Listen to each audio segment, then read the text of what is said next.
Good morning, students. You are welcome online classes for Urmila Devi PG college रसार बरौत प्रयागराज। छात्रों, आज हम बीएससी थर्ड ईयर जूलॉजी में सेकंड पेपर बायोस्टैटिक्स में हम आपको कंटिन्यूअस सीरीज में एग्जाम्पल बताने चल रहे हैं कि अर्थमेटिक मीन, जो कि हमने आपको सेंट्रल टेंडेंसी के बारे में पिछले वीडियो में हमने आपको डिफाइन किया था कि सेंट्रल टेंडेंसी में आपके दो पार्ट्स हैं, आपका मैथमेटिकल एवरेज और एवरेज ऑफ पोजीशन। तो मैथमेटिकल एवरेज में हम आपको 3 पार्ट्स बताए थे, अर्थमेटिक मीन, हार्मोनिक मीन और जियोमेट्रिक मीन। अर्थमेटिक मीन में हमने आपको अलग से बताया सिंपल अर्थमेटिक मीन और कंबाइंड अर्थमेटिक मीन। अब बात ही आती है यहाँ पे कि सिंपल अर्थमेटिक मीन में हमने आपको अनग्रुप डाटा और ग्रुप डाटा के बारे में बताया। अनग्रुप डाटा जो कि इंडिविजुअल सीरीज होती है उसको हम अनग्रुप डाटा कहते हैं। ग्रुप डाटा में आपकी 2 सीरीज, एक आपका वेरिएबल, दूसरा फ्रीक्वेंसी होता है। तो ग्रुप डाटा में 2 होते हैं, एक आपका डिस्क्रीट सीरीज और दूसरा जो है कंटिन्यूअस सीरीज। छात्रों, अब बात यह आती है कि डिस्क्रीट सीरीज जो होता है उसमें आपके 2 पार्ट्स होते हैं, एक आप कह सकते हैं वेरिएबल का सीरीज होता है और एक फ्रीक्वेंसी का सीरीज होता है। तो डाटा जो ग्रुप डाटा है इसमें आपके 2 सीरीज जो हमने आपको बताया कि फ्रीक्वेंसी और वेरिएबल आपको नंबरिंग से दिया है और फ्रीक्वेंसी भी नंबरिंग से दिया रहता है, वो तो डिस्क्रीट सीरीज है और डिस्क्रीट सीरीज का फार्मूला भी अलग से है। और अब बात आती है कि हमने आपको कंटिन्यूअस सीरीज का एग्जाम्पल लिया है बायोस्टैटिक्स में। कंटिन्यूअस सीरीज में जो पहचानने का जो तरीका है छात्रों, वो आपका अलग है कि यहाँ पे जो वेरिएबल की जगह पे क्लास इंटरवल आता है। क्लास इंटरवल और फ्रीक्वेंसी आपके सामने दी रहती है। तो अब यहाँ पे जो कंटिन्यूअस सीरीज है, यहाँ पे हम किस प्रकार इसको सॉल्यूशन बताएंगे, किस प्रकार आपको हल करना है, उसमें सबसे पहली बात यह है कि एग्जाम्पल को हम आपको पढ़ा के बताएंगे। और एग्जाम्पल में जो क्लास इंटरवल दिया है इसमें मेनली आपके 4 कॉलम जो है प्रिपेयर होते हैं। जैसे आपका जो 4 कॉलम प्रिपेयर हैं उसमें आपके फर्स्ट कॉलम जो होते हैं वो आपके क्लास इंटरवल के हो गए, सेकंड कॉलम फ्रीक्वेंसी हो गया, सेकंड कॉलम मिड पॉइंट हो गया, थर्ड कॉलम आपकी फ्रीक्वेंसी है और फोर्थ कॉलम जो होता है वो आपका mid point into frequency, means mid point और फ्रीक्वेंसी का मल्टीप्लाई करते हैं। तो अब यहाँ पे जो हम आपको बता रहे हैं, यहाँ पे आपका ये क्लास इंटरवल और फ्रीक्वेंसी आपको दिया गया है। जैसा कि एग्जाम्पल हम आपको बता रहे हैं, following is the frequency of 50 fishes of the species of fish in frequency distribution in continuous series, find the mean. तो जो हमने आपको एग्जाम्पल दिखाया इसमें 50 फिश का फ्रीक्वेंसी दिया गया है और ये इसका क्लास इंटरवल भी दिया गया है। और इस पूरे एग्जाम्पल को जो हमने आपको दिखाया बोर्ड पे, यहाँ पे क्लास इंटरवल है जैसे 1 से 10, 11 से 20, 21 से 30, 31 से 40, 41 से 50, 51, 60, 61, 70, 71, 80, मीन्स आप कह सकते हैं कि 1 से लेकर के 71 का जो क्लास इंटरवल डिस्ट्रीब्यूशन किया गया है।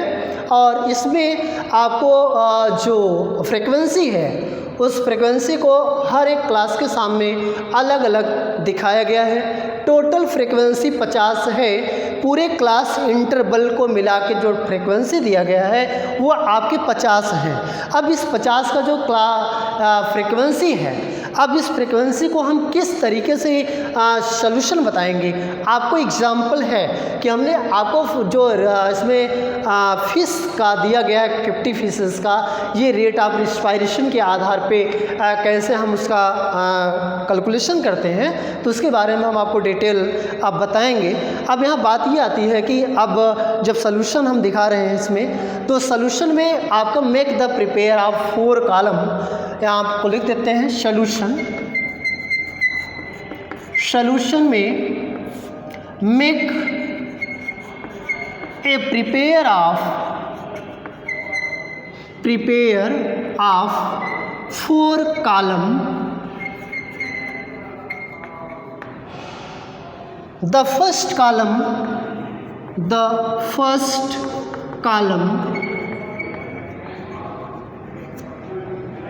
is class interval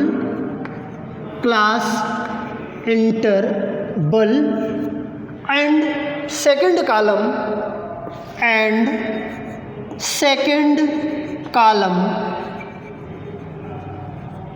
for midpoint of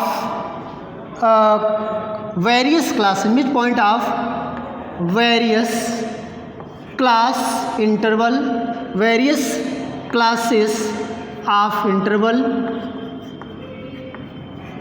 and third column for frequency and fourth column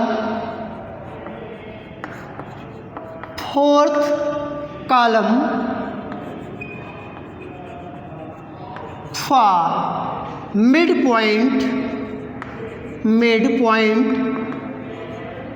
into midpoint multiplies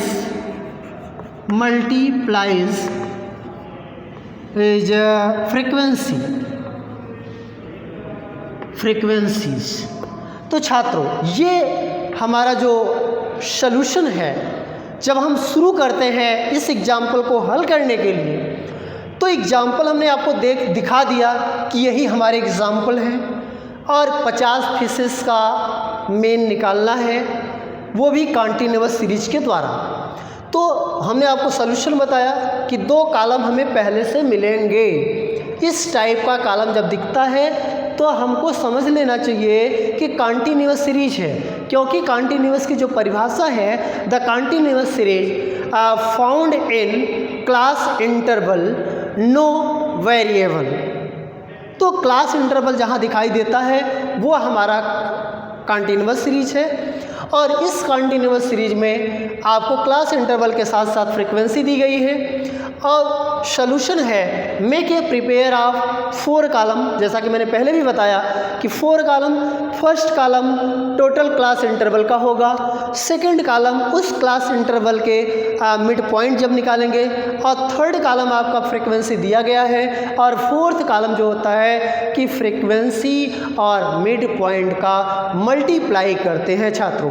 तो ये हमने आपको फर्स्ट स्टेप पे दिखाया।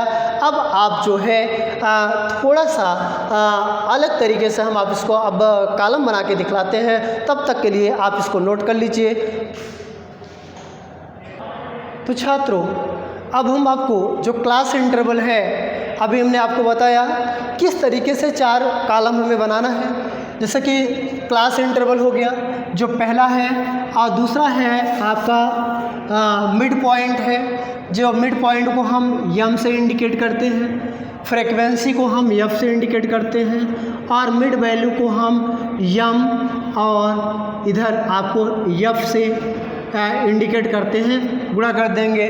तो कैसे मिड पॉइंट और फ्रीक्वेंसी का मल्टीप्लाई हम करेंगे, तो सबसे पहले हम क्लास इंटरवल को नोट कर लेते हैं।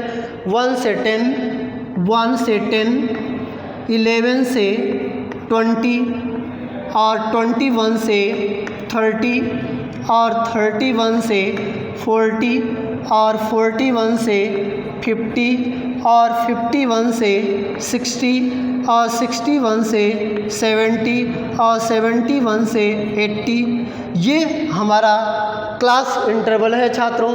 तो क्लास इंटरवल में अब यहाँ पे जो फ्रीक्वेंसी है उसको भी हम आपको नोट करके बता दे रहे हैं। 3 है, 15 है, 15 के बाद फिर आपका 2, 8, 11, 2 है, फिर इसके बाद इसका जो है 8 है, 8 के बाद फिर 11 है, 11 के बाद 4, 1, 6, तो अब इसका 4 और 1 और 6।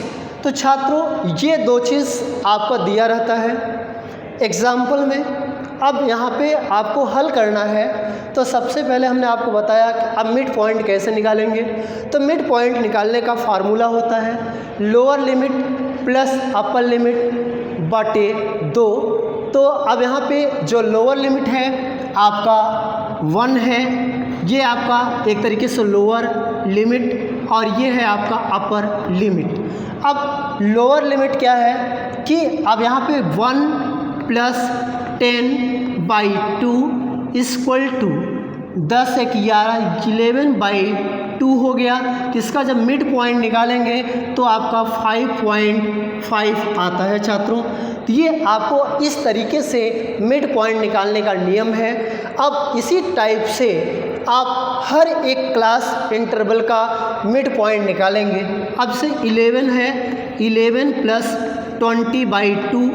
अब इसको अगर हल करते हैं तो आपका 20 और 10 30 एक 31, 31/2 हो जाएगा। जब 31/2 है तो इसको जब हल करेंगे, भाग देंगे इसका, तो यहाँ पे आएगा आपका जो है 15.5 आएगा। इस तरीके से मिड पॉइंट निकाला जाएगा।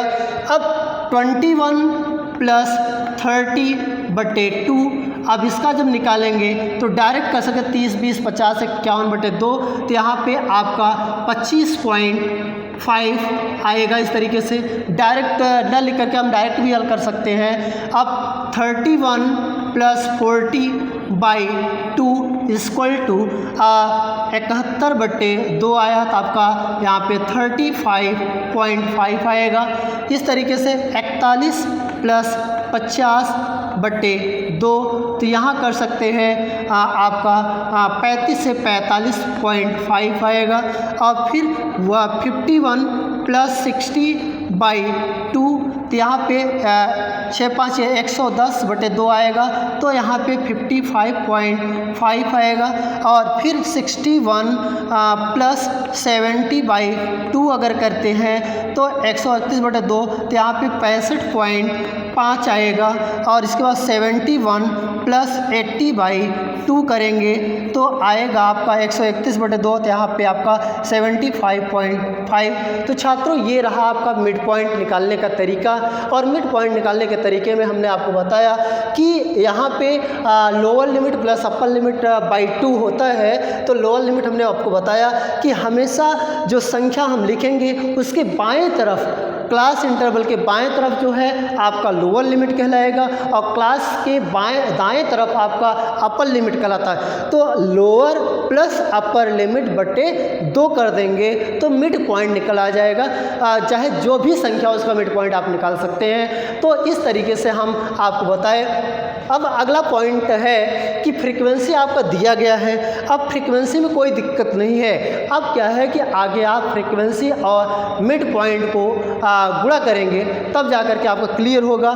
तो अब हम आपको बता सकते हैं कि इतना तो आप इसको नोट ही कर सकते हैं। नोट करने के बाद फिर आपको अगला पॉइंट जो फ्रीक्वेंसी और मिड पॉइंट का गुणा बताते हैं उसको हम आपको बता रहे हैं। तो अब यहाँ पे एक तरीके से अगर देखेंगे तो अब जो मिड पॉइंट है आपका 5.5 ×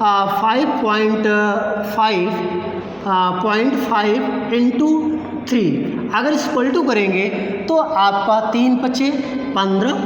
इस तरीके से हासिल 3 × 5 = 15 = 16, 16.5 हुआ जब इसका मल्टीप्लाई करते हैं। इसी तरीके से आपका अब अगला है 15.5 इंटू 15 जब गुणा करेंगे आपका 225.5 एक तरीके से जब मल्टीप्लाई करते हैं तो आप कह सकते हैं कि 5 पचम 25 हो गया और फिर हासिल 2 हो गया, 5 पचम 25 और 2 27, इस तरीके से करेंगे तो आपका एक तरीके से 232.5 आएगा, 232.5 और इसके बाद फिर आपका 25.5 का मल्टीप्लाई करेंगे 2 में तो इसका आएगा, अलग से जब मल्टीप्लिकेशन करेंगे तो 51.0 आएगा,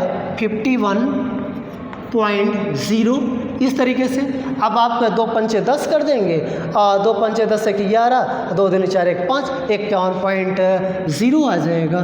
तो 2 पंचे 10, 2 पंचे 10 एक 11 और 2 दूनी 4 एक 5। इसी तरीके से आपका 35.5 में मल्टीप्लाई करेंगे 8 का तो 8 पंचे 40 हो जाएगा और 8 पंचे 40 और 4 44 हो जाएगा और 8 त्रिक 24 और 4 28 हो जाएगा तो 284.0 हो जाएगा। इस तरीके से 45.5 में 11 का मल्टीप्लाई जब करेंगे तो आपका अलग से आएगा। 11 का जब मल्टीप्लाई करेंगे 500.5 तो यहाँ पे 500.5 और इस तरीके से आपका 55.5 में 4 का मल्टीप्लाई करेंगे तो 4 पंचे 20 और फिर 4 पंचे 20 और 2 22, 4 पंचे 20 और 2 22, 222.0 आएगा, 202.0। इसके बाद फिर आपका आता है 55.5 में जो है इस तरीके से मल्टीप्लाई किए। अब 65.5 इंटू 1 करेंगे तो आपका आएगा 65.0 आ जाएगा। अब फिर लास्ट में 75 इस तरीके से आपका ये हो गया, इस तरीके से आप दिखा सकते हैं, ये आपका इस तरीके से पॉइंट हो गया। अब लास्ट में 70.5 में 6 का मल्टीप्लाई जब करेंगे तो 6 पंचे 30 हो गया और 6 पंचे 30 और 3 33 हासिल 3 और 6 से 42 और 3 45 तो 453.0 हो गया छात्रों। इस तरीके से आपका है। अब ध्यान दीजिएगा कि इन सब को आपको करना क्या है। इतना तो आपको मिड पॉइंट और फ्रीक्वेंसी का मल्टीप्लाई कर लिए हम। अब यहाँ पे क्या है कि थोड़ा सा आपको इनका जो है सीध मिलाना है, किस सीध में आपका वायर है। जैसे ये पॉइंट है, इस तरीके से अब यहाँ पे ये आपको इस तरीके से हल कर लेंगे ताकि कोई भी डिफरेंस ना हो, नहीं तो आपको रिज़ल्ट आने में इसका जो है कन्फ्यूज़न हो जाएगा। तो ये हमारे टोटल टेबल तैयार हो गए। अब टेबल के साथ साथ फिर हम आपको अलग पॉइंट अब बताने चल रहे हैं। टेबल तो पूरा तैयार हो गया है। अब टेबल के में अब हम किस फार्मूले के आधार पे इसको रखेंगे, अभी तो अब आपको समझ में आ भी गया होगा। अब इसी तरीके से आपको कोई भी एग्जाम्पल हो तो आप यही तरीका अपनाएंगे और इस तरीके से क्या होगा कि आपको एग्जाम्पल हल करने में, चाहे वो मीन का हो चाहे मीडियन हो, मतलब एक तरीके से हम यहाँ पे मीन बता रहे हैं, अर्थमेटिक मीन बता रहे हैं और अर्थमेटिक मीन में कॉन्टिन्यूअस सीरीज बता रहे हैं। और इस कॉन्टिन्यूअस सीरीज में चाहे जो भी एग्जाम्पल हो इसी तरीके से आपको हल करना है। अगर डिस्क्रीट सीरीज होगा तो डिस्क्रीट सीरीज में दूसरे तरीके से होगा। तो आपको ये मेथड, अब आप इतना याद रखिएगा कि कॉन्टिन्यूअस सीरीज में 4 टेबल बनते हैं। प्रिपेयर 4 टेबल, 4 टेबल होंगे जिसमें 2 टेबल पहले से दिया रहता है, क्लास इंटरवल और फ्रीक्वेंसी। इसमें आपको मिड पॉइंट और मिड वैल्यू और इंटू फ्रीक्वेंसी का टेबल एक नया तैयार करना रहता है। टोटल मिला के 4 टेबल बनाए जाते हैं इस तरीके से। और 4 टेबल में आपको हमेशा याद रखना है कि जब भी डिवाइडेशन करते हैं तो कोई गड़बड़ी नहीं होनी चाहिए। आप एकदम सावधानीपूर्वक इसको करिए और आराम से करिए ताकि इसमें कोई मिस्टेक ना हो। इसके बाद जब अगर मिड पॉइंट निकल जाता है तो मिड पॉइंट का जब मल्टीप्लाई करते हैं तो आपको बिल्कुल केयरफुली ढंग से करना होगा। अगर एक भी पॉइंट इसमें से अगर गलत हुआ तो आपका टोटल रिजल्ट गड़बड़ हो जाएगा। इसलिए आप हमेशा केयर करके आप हल करेंगे कि जो ये मिड पॉइंट है, इस मिड पॉइंट के सामने अगर ये है तो इसका मल्टीप्लाई करने के बाद उतना रिजल्ट आना चाहिए और तब टोटल कैलकुलेट करेंगे। तो यहाँ पे क्या है कि इसके बाद हम क्या करेंगे कि फ्रीक्वेंसी को जोड़ेंगे। तो यहाँ पे जो समेशन एफ है, फ्रीक्वेंसी को इंडिकेट करने के लिए समेशन एफ। अब इसको जोड़ लीजिए। पहले हम आपको बताया कि 50 तो अब देखिए 50 आता है कि नहीं आता है। तो 6 1 7 4 11 11 22 8 30 30 2 32 32 3 35 35 10 45 5 50 टोटल आपके 50 आ गए। ये तो हमारा क्लास इंटरवल हो गया। फ्रीक्वेंसी का एडिंग हो गया, फ्रीक्वेंसी को जोड़ने पे 50 आया। अब जो है हम इसको जोड़ लेते हैं। अगर इसको जोड़ना है तो आपको इस तरीके से जोड़ेंगे तो 5 और 5 10 5 15 हो गया। 15 का 5 हासिल 1 3 5 8 2 10 10 4 14 14 और 1 15 15 2 17 17 और 3 20 4 24 और 24 और 1 25। इस तरीके से 5 5 10 5 15 5 3 1 4 4 5 9 9 2 11 11 4 15 15 16 2 18 18 2 20 4 24 24 का 4 हासिल 2 5 2 7 7 6 13 13 13 2 15 15 5 20 8 28 28 28 और 3 28 2 30 1 31 31 और 1 32 32 का 2 हासिल 3 3 4 7 7 2 9 9 9 5 14 14 2 16 16 और 16 2 18 18 है। तो इस तरीके 18 245 है। 18 245 18 2 45 है। एक बार फिर से मिलान कर लेते हैं कि 5 5 10 5 15 हासिल 1 3 1 4 4 4 5 9 9 2 11 11 4 15 15 1 16 16 16 2 18 18 2 20 4 24 हासिल 2 2 हो गया और 2 और 5 7 7 6 13 13 2 15 15 और 5 20 8 28 2 30 30 30 30 का जो है 30 और 1 31 31 और 32 हो गया। इसका जो है 31 31 आपका जो है कि टोटल आपके 1825 आएंगे। तो यहाँ पे ये चीज़ नहीं रहेगा, टोटल अगर देखा जाएगा तो ये आपका टोटल 25 आएगा, 1825। इस तरीके से आपको हल करना है। अब टोटल 18 जो समेशन एफ एम है तो इसको हम लिखेंगे summation F into M equal to, तो मल्टीप्लाई करने के बाद 16.5 232.5 51.0 284 500 222 65 और 45 3 हो गया।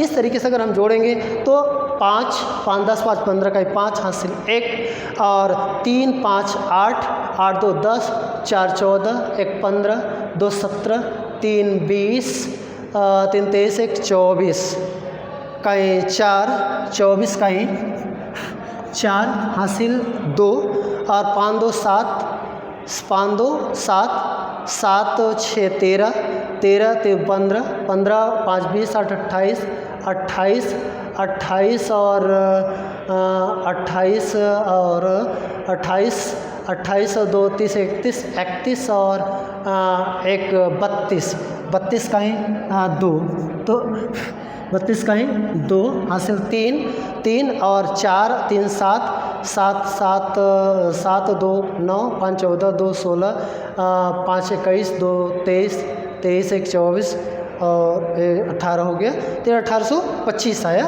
तो अब इसको हल करना है। हल करेंगे कैसे? अब फार्मूला में ज्ञात करेंगे। तो फार्मूला जो हमारा है, तो ये तो टेबल तैयार हो गया। अब टेबल के बाद जो है मेनली जो फार्मूला है वो हमारा है एक्स बार इक्वल टू, तो यहाँ पे हम कर सकते हैं X bar equal to summation F into M upon summation F. तो अब हल करेंगे X bar equal to summation F है आपके 1825 बट्टे, अब यहाँ पे क्या है 50। इसको जब हल करेंगे तो एक्स बार बराबर आप 5 तिहाई 15 अगर काटेंगे तो 5 तिहाई 15 और फिर बचा 3, 5 छके 30 और बचा 2 और फिर 5 पचम 25, 36.5 ये हमारा एक्स बार। तो अब एक तरीके से कह सकते हैं कि ये जो आया रिज़ल्ट आ गया ANS, तो ये रिज़ल्ट आपका आ गया और रिज़ल्ट को आने में कोई देर नहीं हुआ। तो एक तरीके से 36.5 जो आपका मेन एक तरीके से कह सकते हैं कि यही हमारा आपका आंसर हो गया छात्रों। तो ये कंटिन्यूअस सीरीज से हमने आपका दूसरा एग्जाम्पल, एक अभी पिछले वीडियो में हमने उसका डेफिनेशन एग्जाम्पल और एक साथ इसलिए आपको दूसरा एग्जाम्पल बता दिए ताकि आपको हमेशा हल करने में कोई प्रॉब्लम ना हो और आप बिल्कुल इसको हल करिए इस तरीके से। अब हम अगला पॉइंट इसमें है कुछ अलग से है कि इसका merit and demerit of arithmetic mean बताएंगे कि मेरिट एंड डीमेरिट क्या है, इसका गुण और दोष क्या है छात्रों। तो अब इसको हम तो छात्रों अब हम आपको अर्थमेटिक मीन में मेरिट और डीमेरिट के बारे में बताने चल रहे हैं कि मेरिट का गुण क्या है और मेरिट का दोष क्या है, मीन का जो है गुण क्या है और दोष क्या है। तो यहाँ पे जो merit and demerit of arithmetic mean हमने आपको पॉइंट बताया, तो इसमें मेरिट्स जो होता है जो गुण है हर एक पॉइंट का, हर एक जो है टॉपिक का क्या क्वालिटी है, तो क्वालिटी तो सभी बता देते हैं और उसकी बुराइयां भी लोग बताने के लिए तैयार रहते हैं। तो अब यहाँ पे मेरिट जो है फर्स्ट पॉइंट जो है it is rightly defined and is used easy and ideal measure of central tendency. तो मतलब कि मीन के द्वारा जो है कैलकुलेशन करने में कोई समस्या नहीं रहती है, बल्कि यह और आसान हो जाता है, उसको मेज़र करने के लिए और आसानी हो जाती है। जो भी एग्जाम्पल होते हैं मीन के द्वारा जो है उसको कैलकुलेशन करने में कोई समस्या नहीं होती है। Second point it cover all the observation and is easy to calculate. तो यहाँ जो भी आपके ऑब्जर्वेशन में आपको दिखाए गए पॉइंट को कवर को all the observation and is easy calculate, तो वह कैलकुलेशन करने में गणना करने में सरलता रहती है। Third point it is affected list by fluctuation of sampling.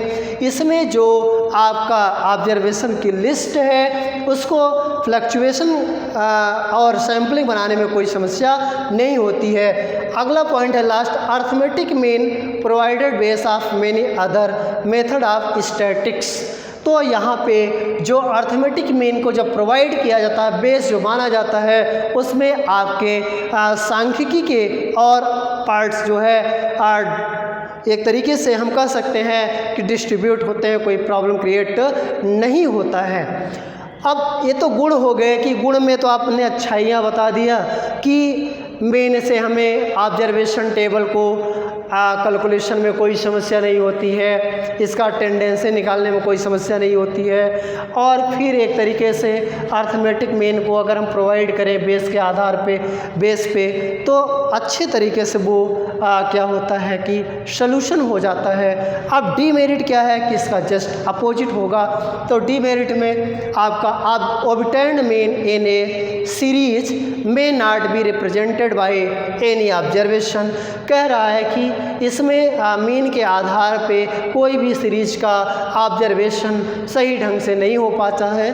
और दूसरा पॉइंट है it is very much affected by extreme observation. Calculation, इसमें जो है जो ऑब्जर्वेशन है उसमें कठिनाइयाँ बहुत अधिक आती हैं। Third point, it by eliminating even a single series calculation become unreal. इसमें जो कह रहा है कि जो भी सिंगल सीरीज है उसका कैलकुलेशन रियल में जो है सही नहीं है, अनरियल बताया गया, अनरियल दिखा दिया गया। अगला पॉइंट है, it can not be determined by inspection nor can be represented graphically. इसमें दिखा रहा है कि कोई भी प्रेजेंटेशन, कोई भी इंस्पेक्शन वो सही ढंग से कह रहा है कि इसमें can nor can be represented graphically, इसमें ग्राफ के आधार पे नहीं दिखाया, सब उल्टा ही डीमेरिट में हो रहा है।